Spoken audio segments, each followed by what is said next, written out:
Y ahí estamos viendo el desglose de las últimas cifras. Sombrío, por decirlo menos, ha sido el tono de este último informe del MinSal a propósito de 7.830 casos nuevos.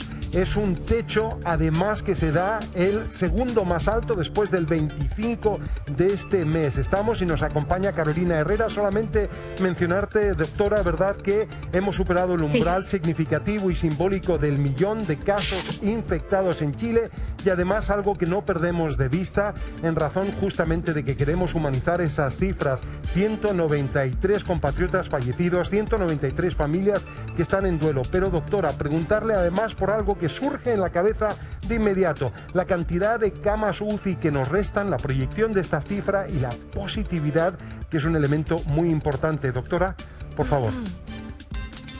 Amaro, has puesto tantas cosas sobre la mesa, pero yo quiero partir esta reflexión diciendo que estamos, yo celebro y siento una tranquilidad en este momento, entendiendo que hay un alineamiento entre la recomendación internacional, el mundo médico, las autoridades de salud. Siento que en este momento veo una claridad, la estrategia está alineada con la información.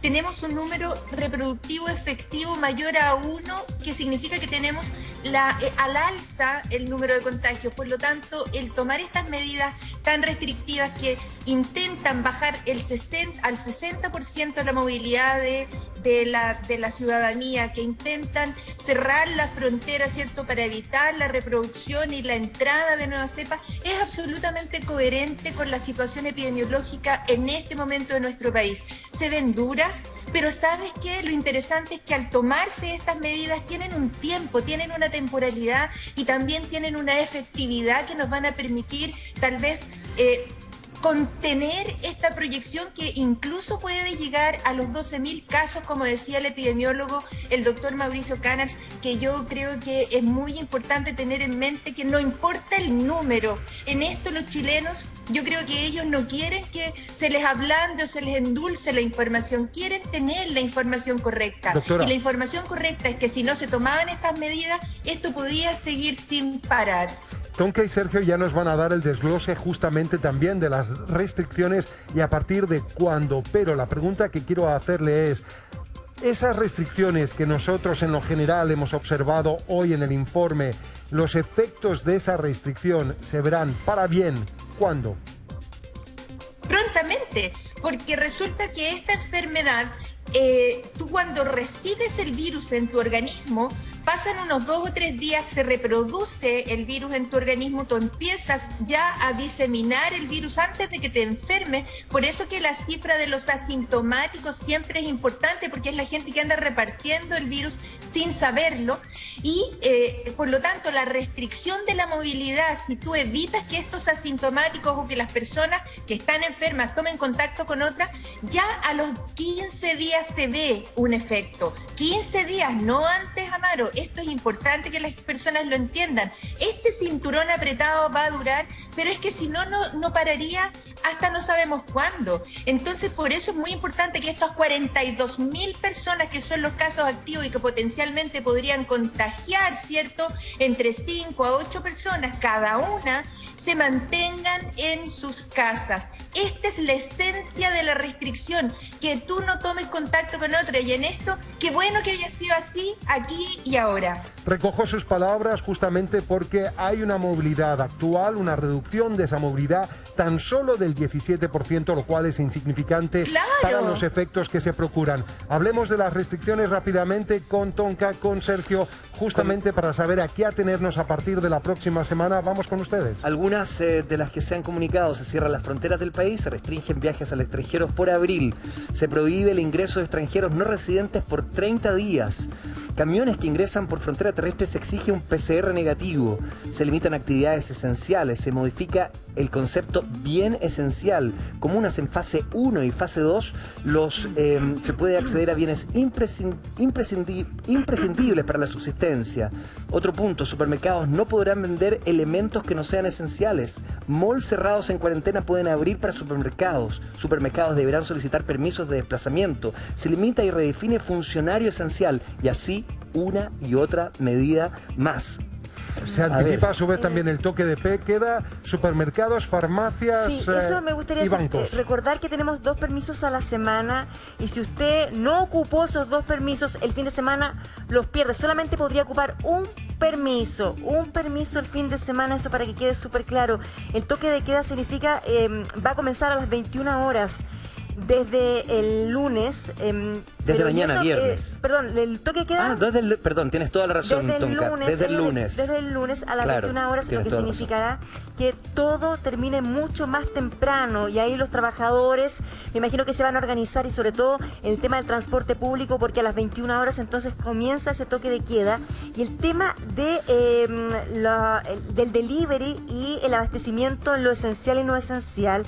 Está claro que en lo esencial, lo dijo la subsecretaria, está los alimentos, los medicamentos, el aseo y la higiene, temas de teletrabajo y educación a distancia. Todo lo que abastezca esos puntos es esencial, doctora. Lo que no es esencial es ropa, cosméticos. O sea, desde el lunes 5 en el supermercado no se podrán vender artículos no esenciales y por delivery solamente se podrán pedir los artículos esenciales. Para que usted haga la diferencia y lo vamos a ir comentando en detalle, pero más o menos para que se haga una idea, estamos hablando de eso, desde el lunes 5. Doctora, ¿por qué usted dijo que en esta oportunidad se conectaba la información con la estrategia? ¿Por qué no me da más luz acerca de aquello? Porque en algún minuto yo siento que efectivamente la sugerencia del mundo médico, por ejemplo, al comienzo de enero, era hagamos esto que estamos haciendo en este minuto, el 1 de abril, hagámoslo el 1 de enero, y no fue exactamente así. Se abrieron los permisos para vacaciones en razón de la salud mental. Mira, yo vuelvo a repetir, esto no quiero decir que fueron errores, son aprendizajes, y ese aprendizaje es que los chilenos tenemos esta especie como de sensación de que cuando se baja una medida se liberan los permisos y podemos hacer fiesta y nos podemos juntar con los demás. Y en esto tenemos que ser súper constantes en decir que estamos enfrentados a una pandemia mundial. Es una infecto contagiosa y esa enfermedad en este momento estamos atendiendo a las sugerencias de la Organización Mundial de la Salud para limitar la entrada de la gente, cierto, que viene de áreas de alta pandemia, y también del mundo médico, que sugería fuertemente la suspensión de las elecciones y las restricciones de entrada en el aeropuerto. Es así de claro. Las restricciones en el aeropuerto lo estamos viendo en el recuadro, en nuestra imagen, justamente para evitar también lo que pueda ser nuestra vulnerabilidad como país ante las variantes. A partir de abril, entonces, cierre total del aeropuerto, salvo, ¿verdad?, por casos muy extraordinarios o también por razones humanitarias. ¿Cuáles son las 4 regiones más afectadas por este último catastro que ha realizado el Ministerio de Salud? Se lo vamos a contar a la vuelta de esta breve pausa. Las regiones que han sido más afectadas por estos últimos números, estamos hablando de la región metropolitana, pero también la región de Valparaíso, la región del Maule y la región de O'Higgins. Sin embargo, hay un pequeño oasis para todos aquellos que estemos en este severo confinamiento. Por favor, Sergio, Tonka, cuéntenos de ello. Antes de eso, me gustaría... ¿Está la doctora Carolina Herrera, dirección, todavía con nosotros? Sí, Doc. Sí, 193 personas fallecieron, doctora, y cada vez que hablamos de cómo se va a ir poniendo mucho más crudo el panorama, y cuando hablamos de esos equipos espejos que van a tratar de ayudar a los equipos médicos especialistas, se traduce en el riesgo de que más personas fallezcan. Y esto parece que esta cifra, 193 personas que ya no están, podría ser que vaya aumentando en los próximos días, doctora. Llegamos a 1 millón.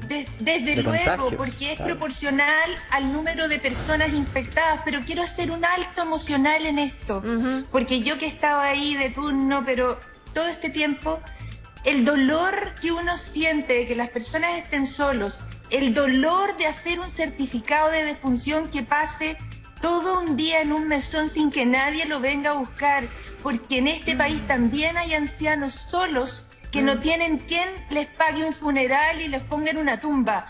Eso, esa soledad, esa emoción que te embarga, es lo que tú dices, por favor, tú no quieres estar en eso. Si alguien sabe de un viejito solo que no tiene familiares, que desde ya le dé de alguna manera una red social, que le diga a la municipalidad, porque eso a nosotros sí nos afecta muchísimo. Y lo otro que quiero decir es que tenemos 936.000 recuperados. Claro. ¿Y quiénes son los recuperados? No es gente que termina el día 11, le da de alta el Ceremi, sale caminando feliz y sano. Esa es solo el alta epidemiológica, que en esto nadie ha explicado con mucha claridad que la enfermedad puede seguir. Y de hecho, aquellos que son objetos de ventilación mecánica y que han estado en la UCI quedan tremendamente secuelados. Sí. Y yo quisiera ya que hubiera una fuerza de tarea con fonoaudiólogos, kinesiólogos, enfermeras, rehabilitación para esas personas que son cada vez más jóvenes. Y también una mirada de quiénes son los que se han enfermado por COVID, obesos, hipertensos, diabéticos jóvenes. Pero ahora personas mucho más jóvenes, nuestra doctora. enfermedad. Claro. Justamente. Doctora, nosotros vamos a volver con usted. Hay muchas preguntas que tienen relación con las nuevas medidas y también con este fin de semana, porque muchas de estas medidas comienzan a regir el lunes. Queremos dar recomendaciones, pero usted, por favor, aguárdenos solo algunos minutos y al igual que todos nuestros telespectadores, ya volvemos con más información aquí en Bienvenidos, cada uno cuenta. Bien, seguimos junto a ustedes, son las 12:43, seguimos viviendo. Bienvenidos, cada uno cuenta. Acerca de lo que nos señalaba Amaro, claro, se hace una ampliación de 6 a 9, es esa pequeña ventana que existe para que la gente pueda hacer actividad física. Estamos con Vale, que se encuentra en el aeropuerto, y también estamos con la doctora Carolina Herrera. Doctora, a ver, las recomendaciones para este fin de semana, muchas de las nuevas medidas parten el lunes. ¿Qué le diría usted a la población? Que se lo tomen desde ahora ya como una medida, ¿cierto?, que es vigente desde este mismo minuto. Evite el contacto cercano a menos de 1,5 metros con otra persona. En esto, querido Sergio, es como vamos a sacar adelante este país a partir de ahora y para adelante. Las restricciones impuestas, vigiladas por otra persona, no van a ser así, porque como ha dicho el ministro, no hay gobierno en el mundo que pueda ir a vigilarte dentro de tu casa o en tu cuadra. Viene de uno mismo. Y en esto yo quisiera también explicar, en Chile tenemos una trazabilidad que es cerca de 2 casos, creo, en promedio, o sea, dos contactos por cada caso. En el Reino Unido son 15 contactos por cada caso. Muy bien. O sea, nuestra trazabilidad todavía tiene un espacio muy grande para crecer. Sí. Tenemos menos de 40 segundos, Vale, estamos contigo en el aeropuerto. Se nos cayó la Vale, estábamos viendo básicamente una mayor congestión en el aeropuerto, medidas que van a regir a partir de abril, pero allí están las recomendaciones de la doctora, de parte también de todos nosotros. Extreme los cuidados y compórtese como si fuera un caso positivo. Es lo mejor para esta pandemia que estamos viviendo. Si puede quedarse en casa, quédese, cuídense mucho, un abrazo, que estén bien. Muchas gracias, nos vemos mañana.